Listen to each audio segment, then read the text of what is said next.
Hi every one, welcome back. പുതിയൊരു video ആയിട്ട് വന്നിരിക്കുകയാണ്.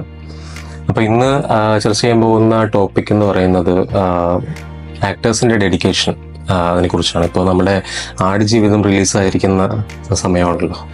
ഒരുപാട് പേര് ഇപ്പോൾ ആടുജീവിതത്തിനെ കുറിച്ച് ചർച്ച ചെയ്യുന്നുണ്ട്. ആടുജീവിതം എന്ന നോവൽ നമ്മൾ വായിക്കുമ്പോൾ നമ്മുടെ മനസ്സിലുണ്ടായിരുന്ന ഒരു സിനിമയുണ്ട്. നമ്മൾ സിനിമയായിട്ട് കാണാൻ ആഗ്രഹിച്ചിരുന്ന ഒരു സിനിമ അതിപ്പോൾ റിലീസായിരിക്കുകയാണ്.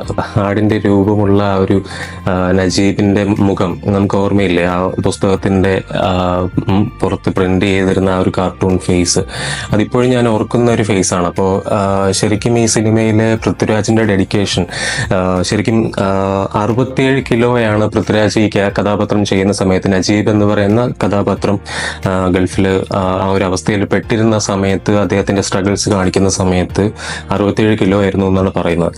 അപ്പോൾ ഇത്തരത്തിൽ ലോക സിനിമയിൽ തന്നെ പല ആക്ടേഴ്സും ഈ അവരുടെ കഥാപാത്രങ്ങളാകാൻ വേണ്ടിയിട്ട് വലിയ റിസ്കുകൾ എടുക്കുകയുണ്ടായിട്ടുണ്ട്. അതായത് വളരെ അധികം റിസ്ക് സ്വന്തം ക്യാരക്ടറിന് ആകാൻ വേണ്ടിയിട്ട് എടുത്ത കുറച്ച് ആക്ടേഴ്സിനെ പരിചയപ്പെടുത്തുകയാണ് നമ്മൾ ഈ ഒരു വീഡിയോയിലൂടെ. അപ്പോൾ നമുക്ക് അധികം വൈകാതെ വീഡിയോയിലേക്ക് കിടക്കാം. ശരിക്കും വളരെ റിയലിസ്റ്റിക് ആയിട്ട് പറയുകയാണെങ്കിൽ ലോക സിനിമയിൽ ഇത്തരത്തിലുള്ള ഇന്റർനാഷണൽ സിനിമകൾ ചെയ്യുന്ന സമയത്ത് ക്യാരക്ടേഴ്സ്, അതിലെ മെയിൻ ക്യാരക്ടേഴ്സ് പ്ലേ ചെയ്യാനായിട്ട് ആക്ടേഴ്സിന് അവരുടെ പരിധിക്കപ്പുറം ചെല്ലേണ്ടി വരും ചില സമയത്ത്. കാരണം ഒരു ബിഗ് സ്ക്രീനിൽ ഓഡിയൻസ് അവരുടെ ആക്ടിങ് കാണുമ്പോൾ ഈ ഒരു കഥാപാത്രത്തെ അല്ലെങ്കിൽ ആ ഒരു മെയിൻ ക്യാരക്ടറിനെ എത്രത്തോളം നന്നായിട്ട് അഭിനയിക്കുന്നു, ഈ ഒരു മെയിൻ ആക്ടർ എത്രത്തോളം ഉൾക്കൊള്ളുന്നു എന്നുള്ളത് വളരെ ഇമ്പോർട്ടൻ്റ് ആയിട്ടുള്ള കാര്യമാണ് ഒരു ആക്ടറിനെ സംബന്ധിച്ചിടത്തോളം. അപ്പോൾ അങ്ങനെയാണ് ചില സിനിമകൾക്ക് വേണ്ടിയിട്ട് ചില ആക്ടേഴ്സ് ഒരു തരത്തിൽ പറഞ്ഞാൽ ഇതിനെ ബോഡി ട്രാൻസ്ഫോർമേഷൻ എന്ന് വിളിക്കുന്നതിനോട് എനിക്കത്ര യോജിപ്പില്ല. കാരണം ഇതിൽ ഞാൻ പറയാൻ പോകുന്ന പല ആക്ടേഴ്സും സ്വന്തം ബോഡിയെ ടോർച്ചർ ചെയ്തിട്ടാണ് പലപ്പോഴും ഈ ക്യാരക്ടർ ആകാൻ വേണ്ടിയിട്ട് വെയിറ്റ് ഗെയിൻ അല്ലെങ്കിൽ വെയിറ്റ് ലോസ് നടത്തിയിട്ടുള്ളത്. ഇപ്പം ഞാൻ പൃഥ്വിരാജിന്റെ ഉദാഹരണത്തിലേക്ക് തന്നെ വരാം. ആടുജീവിതത്തിൽ നജീബിന്റെ ക്യാരക്ടർ ചെയ്യാൻ 67 കിലോയാണ് പൃഥ്വിരാജിന്റെ വെയിറ്റ്. അതായത് നജീബിന്റെ ക്യാരക്ടർ പ്ലേ ചെയ്യുമ്പോൾ പൃഥ്വിരാജിന്റെ വെയിറ്റ്. പ്രത്യേകിച്ച് മരുഭൂമിയിൽ ഷൂട്ട് ചെയ്ത ഒരു സിനിമയാണ് ഇതിന്റെ ഭൂരിഭാഗം സമയവും. അപ്പോൾ അവർക്ക് എക്സ്ട്രീം ആയിട്ടുള്ള രണ്ട് കണ്ടീഷൻസ് അവിടെ ഫേസ് ചെയ്യേണ്ടി വന്നിട്ടുണ്ട്. ഒന്ന് ചൂടും ഒന്ന് തണുപ്പും. ആ മരുഭൂമിയുടെ ചൂട്, അവിടുത്തെ ഒരു കാലാവസ്ഥയും ക്ലൈമറ്റിന്റെ ആ ഒരു ടെമ്പറേച്ചറിന്റെ ഒരു ഇന്റൻസിറ്റിയൊക്കെ നമുക്ക് ഊഹിക്കാൻ കഴിയുന്നതിലപ്പുറമാണ്, അറിയാമല്ലോ. പ്രത്യേകിച്ച് കോവിഡിന്റെ സമയം കൂടെ ആയിരുന്നു അതിൻ്റെ ഒരു ലാസ്റ്റ് ഫേസ് ഷൂട്ട് ചെയ്യുന്ന സമയത്ത്. അപ്പോൾ വളരെയധികം ഹാർഡ് വർക്ക് ചെയ്തിട്ടാണ് അദ്ദേഹം ഈ സിനിമ ചെയ്തിട്ടുള്ളത്. അത് സിനിമയിൽ കാണാനും ഉണ്ട് ഹാർഡ് വർക്ക്. ശരിക്കും ആ ഷർട്ട് ഊരുന്ന സീൻ എന്ന് പറയുന്നത് ഒരു പക്ഷേ മലയാളത്തിലൊരു മലയാളം ആക്ടർ ഇങ്ങനെ ചെയ്യുമെന്ന് ആരും പ്രതീക്ഷിച്ചിട്ടുണ്ടാവില്ല. അപ്പോൾ അതുപോലെ ലോക സിനിമയിൽ മറ്റുള്ള ആക്ടേഴ്സ്, ശരിക്കും ഒരു മലയാളം ആക്ടറിൻ്റെ ലോക സിനിമയിലുള്ള ഇത്തരം ആക്ടേഴ്സുമായിട്ട് കമ്പയർ ചെയ്യാൻ പറ്റിയത് തന്നെ വലിയൊരു കാര്യമായിട്ട് കാണുന്നു. അപ്പോൾ ഞാൻ അതിലെ ആദ്യത്തെ ആക്ടറിനെ പരിചയപ്പെടുത്തുകയാണ്. ഇത്തരത്തിൽ ബോഡി ട്രാൻസ്ഫോർമേഷനിലൂടെ കിളി പറത്തിയ ഒരു ആക്ടറാണ് ക്രിസ്ത്യൻ ബെയിൽ. ക്രിസ്ത്യൻ ബെയിൽ അദ്ദേഹത്തിന്റെ മെഷീനിസ്റ്റ് എന്ന് പറയുന്ന സിനിമയിലെ മെയിൻ ക്യാരക്ടർ പ്ലേ ചെയ്യാനായിട്ട് കുറച്ചത് 27 കിലോയാണ്. പലപ്പോഴും ഇത്തരത്തിൽ ആക്ടേഴ്സിന് ഇത്തരത്തിലുള്ള വലിയൊരു വെയിറ്റ് ഷിഫ്റ്റ് നടക്കുന്ന സമയത്ത് അല്ലെങ്കിൽ വെയിറ്റ് ലോസ് നടക്കുന്ന സമയത്ത് അവർക്കൊരു മെഡിക്കൽ സൂപ്പർവിഷൻ എന്തായാലും ഉണ്ടാവും. ട്രെയിനേഴ്സ് ഉണ്ടാവും, മെഡിക്കൽ സൂപ്പർവൈസേഴ്സ് ഉണ്ടാവും. അപ്പോൾ അവരുടെ സ്ട്രിക്റ്റ് ആയിട്ടുള്ള ഒരു ഡയറ്റിൻ്റെയും എക്സസൈസിൻ്റെയും എല്ലാ അടിസ്ഥാനത്തിലാണ് അവർ ഈ ഒരു വെയിറ്റ് ട്രാൻസ്ഫോർമേഷൻ നടത്തുന്നത്. കാരണം ഹൈലി റിസ്കിയാണ് ഇത്തരത്തിലുള്ള ട്രാൻസ്ഫോർമേഷൻ. ഒരാളുടെ മെറ്റബോളിസം ലെവലിനെയൊക്കെ വളരെയധികം എഫക്റ്റ് ചെയ്യുന്ന ഒരു കാര്യമാണ്. ക്രിസ്ത്യൻ ബെയിൽ ഇത് വളരെ സ്ട്രിക്റ്റ് ആയിട്ടുള്ള ഡയറ്റിലൂടെയാണ് ഈ ഒരു ബോഡി ലീൻ ആയിട്ടുള്ള ഒരു ബോഡി അച്ചീവ് ചെയ്തത്. അദ്ദേഹം ഈ സമയത്ത് ആപ്പിളും ട്യൂണയും ആൻഡ് ബ്ലാക്ക് കോഫിയൊക്കെയാണ് കുടിച്ച് അതിനൊരു വളരെ ലിമിറ്റ് വെച്ച് കുടിച്ചുകൊണ്ടാണ് അദ്ദേഹം ഈ ഒരു അവസ്ഥയിലേക്ക് എത്തിയത്. തരത്തിലും മറ്റൊരു പ്രത്യേകത ഉണ്ടായിരുന്നത്, അദ്ദേഹത്തിന് ആ മെഷീനിസ്റ്റ് സിനിമ കഴിഞ്ഞിട്ട് 6 മാസത്തിന് ശേഷം ബാറ്റ്മാൻ ക്യാരക്ടർ ചെയ്യാൻ വേണ്ടിയിട്ട് വെയിറ്റ് ഗെയിൻ ചെയ്യേണ്ടതുണ്ടായിരുന്നു. അപ്പോൾ ഈ ബാറ്റ്മാൻ ക്യാരക്ടർ ആകാൻ വേണ്ടിയിട്ട് അദ്ദേഹം വീണ്ടും ഒരു 45 കിലോയും കൂടെ കൂട്ടുകയുണ്ടായി. ഈ രണ്ട് സിനിമയും, മെഷീനിസ്റ്റ് എന്ന് പറയുന്ന സിനിമയും ഡാർക്ക് നൈറ്റ് എന്ന് പറയുന്ന സിനിമയും നിങ്ങൾ കാണാനായിട്ട് ഞാൻ വളരെയധികം റെക്കമെൻഡ് ചെയ്യുന്ന ചിത്രങ്ങളാണ്. സിനിമ എന്ന രീതിയിലും വളരെ ഐക്കോണിക് ആയിട്ടുള്ള രണ്ട് സിനിമകളാണ്, കഥാപാത്രങ്ങളാണ് അദ്ദേഹം ചെയ്തു വെച്ചിരിക്കുന്നത് ഈ രണ്ട് സിനിമകളിലും. ഈ ഒരു 45 കിലോ വെയിറ്റ് ഗെയിൻ അച്ചീവ് ചെയ്യുന്നതും ഇന്റൻസ് ആയിട്ടുള്ള വെയിറ്റ് ലിഫ്റ്റിംഗ് പ്രോഗ്രാംസിലൂടെയും സ്പെസിഫിക് ആയിട്ടുള്ള ഹൈ കലോറി ഡയറ്റിലൂടെയുമാണ്. ഇതിൽ ഞാൻ പരിചയപ്പെടുത്തുന്ന രണ്ടാമത്തെ ആക്ടർ അലീൻ വുറോൺസ് എന്ന സീരിയൽ കില്ലർ കഥാപാത്രത്തെ അവതരിപ്പിക്കാൻ വേണ്ടിയിട്ട് ചാർലീസ് തെറോൺ എടുത്ത ഡെഡിക്കേഷനെ കുറിച്ചാണ്.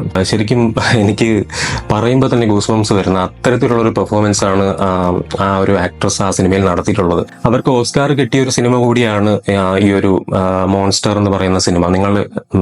നിങ്ങൾക്ക് കാണാൻ ഉറപ്പായിട്ട് ഞാൻ റെക്കമെൻഡ് ചെയ്യുന്ന ഒരു മൂവിയാണ്. നിങ്ങൾ എന്തായാലും കണ്ടിരിക്കേണ്ട ഒരു സിനിമയാണ്. അതിൽ അവർ ഫുൾ ക്ലീൻ ഷേവ് ചെയ്തിട്ടുണ്ട്.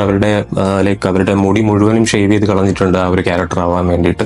അതിനൊപ്പം തന്നെ 14 കിലോയോളം വെയിറ്റ് അവർ ഗെയിൻ ചെയ്തിട്ടുണ്ട് അതിൽ ക്യാരക്ടർ പ്ലേ ചെയ്യാൻ വേണ്ടി. ഇൻ ബിറ്റ്വീൻ രണ്ട് ക്യാരക്ടർ 2 പീരിയഡിലായിട്ട് മാറുന്നതിന്റെ സമയത്തെ ഉള്ളത്. വളരെ ഞെട്ടിക്കുന്ന ഒരു പെർഫോമൻസ് ഉള്ള ഒരു സിനിമ കൂടിയാണ്, സൈക്കോളജിക്കൽ ലെവലിൽ കൂടി. അപ്പോൾ നിങ്ങൾ പറ്റുമെങ്കിൽ ആ ഒരു സീരിയൽ കില്ലർ ക്യാരക്ടർ എങ്ങനെയാണ് അദ്ദേഹം അവതരിപ്പിച്ചതെന്നൊന്ന് കണ്ടു നോക്കുക. ഇതിൽ മൂന്നാമതായിട്ട് ഞാൻ പരിചയപ്പെടുത്തുന്ന ക്യാരക്ടർ മറ്റേരുമല്ല, ക്രിസ് ഹെംസ്വർത്ത്. നമുക്ക് എല്ലാവർക്കും അറിയാവുന്ന പോലെ നമ്മൾ തോർ എന്ന് പറയുന്ന ലെജൻഡറി ക്യാരക്ടർ ചെയ്ത ക്രിസ് ഹെംസ്വർത്ത് ആ ഒരു ക്യാരക്ടർ ചെയ്യാനായിട്ട് 10 കിലോയോളമാണ് കൂട്ടിയത്. ഹെംസ്വർത്തിനെ അറിയാലോ, ഹെംസ്വർത്ത് വളരെ മസിൽ, അദ്ദേഹത്തിന്റെ ബോഡി എന്ന് പറയുന്നത് വളരെ ഒരു അത്ലറ്റിക് ബോഡിയാണ്. ആ ഒരു ബോഡി അദ്ദേഹം ആ ഒരു ഡിപ്രസീവ് സ്റ്റേറ്റിലുള്ള ഒരു മനുഷ്യന്റെ ബോഡിയാക്കി മാറ്റാൻ വേണ്ടിയിട്ട് വളരെ ഹൈലി ഇന്റൻസ് ആയിട്ടുള്ള ട്രെയിനിങ്ങിലൂടെയാണ് കടന്നുപോയത്. ഞാൻ ഈ ലിസ്റ്റിനെ അടുത്ത് പരിചയപ്പെടുത്തുന്നത് ലെജൻഡറി അമേരിക്കൻ ആക്ടറായ മാത്യു മെക്കണഹെയാണ്. അദ്ദേഹത്തിന്റെ സിനിമയായ ഡാലസ് ബയേഴ്സ് ക്ലബിന് വേണ്ടിയിട്ട് ഞെട്ടിക്കുന്ന ഒരു 21 കിലോ അദ്ദേഹം കുറച്ചു കളഞ്ഞു. ഇത് നമ്മുടെ ക്രിസ്ത്യൻ ബെയിലിനെ പോലെ തന്നെ വളരെ ഷോക്കിംഗ് ആയിട്ടുള്ള ഒരു വെയിറ്റ് ട്രാൻസ്ഫോർമേഷൻ ആയിരുന്നു.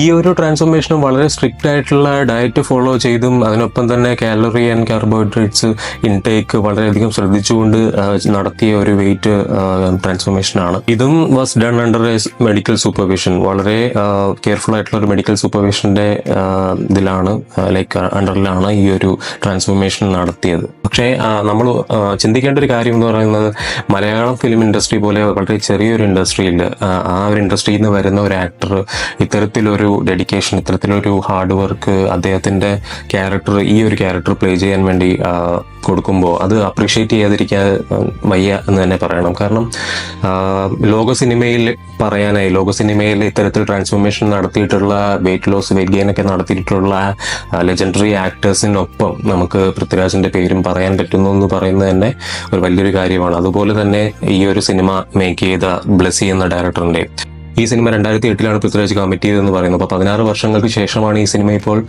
തിയേറ്ററുകളിലേക്ക് എത്തുന്നത്. അപ്പോൾ അദ്ദേഹത്തിന്റെ ഒരു പേഷ്യൻസ്, അദ്ദേഹത്തിന്റെ ഒരു ഫോക്കസ്, അദ്ദേഹത്തിന്റെ ഒരു വിഷൻ എന്ന് പറയുന്നതിന് മാസീവ് റെസ്പെക്റ്റ് തന്നെ കൊടുക്കണം. വളരെയധികം റെസ്പെക്റ്റ് തോന്നുന്നു ഇപ്പോൾ ബ്ലെസ്സി എന്ന ഡയറക്ടറിനോട്. അതൊപ്പം തന്നെ ഞാൻ എടുത്തു പറയുന്ന പൃഥ്വിരാജിന്റെ കാര്യം. പൃഥ്വിരാജ് ഇതുവരെയുള്ള പൃഥ്വിരാജ്, ആടുജീവിതത്തിന് ശേഷമുള്ള പൃഥ്വിരാജ് എന്നുള്ള രീതിയിലേക്ക് മാറിയിരിക്കുകയാണ്. ഇതുവരെ കണ്ട ഒരു പൃഥ്വിരാജിനെ അല്ലാതെ ആ ഒരു നജീബ് എന്ന് പറഞ്ഞ ക്യാരക്ടർ പൂർണ്ണമായും ഉൾക്കൊണ്ട് ഈ ബോഡി ട്രാൻസ്ഫോർമേഷൻ അധികം ഒരു എക്സ്ട്രാ അദ്ദേഹം ഈ ക്യാരക്ടറിന് വേണ്ടി കൊടുത്തിട്ടുണ്ട്. അപ്പോൾ നിങ്ങളെല്ലാവരും ആ സിനിമ പോയി കാണുക. നിങ്ങളെല്ലാവരും ആടുജീവിതം എന്ന സിനിമ കാണുക. ശരിക്കും കരയിപ്പിക്കാവുന്ന ഒരു സിനിമ, ബ്ലെസ്സിയുടെ സിനിമയെല്ലാം കരയിപ്പിക്കുന്നതാണ്, അതുകൊണ്ട് കാണാൻ പോകേണ്ട എന്നൊരു ഡിസിഷൻ എടുക്കരുത്. ഈ സിനിമ നമുക്ക് ലോകതലത്തിൽ അറിയപ്പെടാൻ പോകുന്ന ഒരു ചിത്രമാണ്. നിങ്ങളെല്ലാവരും സപ്പോർട്ട് ആ സിനിമയ്ക്ക് ആവശ്യമാണ്. അപ്പോൾ ഇങ്ങനെയുള്ള സിനിമകൾ കണ്ട് സപ്പോർട്ട് ചെയ്യുക. അപ്പോൾ ഈ വീഡിയോ കണ്ടിരുന്ന എല്ലാവർക്കും എൻ്റെ നന്ദി അറിയിക്കുകയാണ്. നമുക്ക് പുതിയൊരു വീഡിയോ ആയിട്ട് ഉടനെ തന്നെ വീണ്ടും കാണാം. അതുവരയ്ക്കും ടാറ്റാ.